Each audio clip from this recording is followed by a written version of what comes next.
Welcome to Health Abshar. National Mosque is big, beautiful in Malaysia.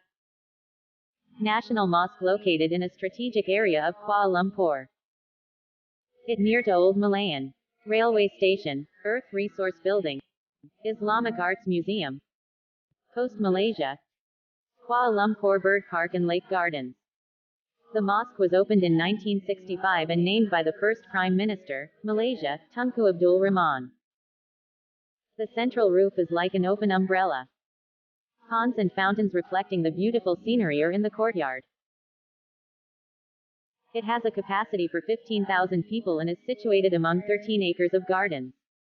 Its key features are a 73-meter high, 240 feet minaret and a 16-pointed star concrete main roof. The opening hours of the National Mosque of Malaysia remain the same from Saturday to Thursday, from 9 a.m. to 11 p.m.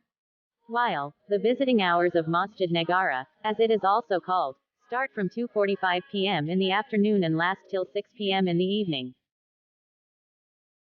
There is no entry fee of National Mosque of Malaysia located in Kuala Lumpur. Tourists can visit the mosque without making any payment.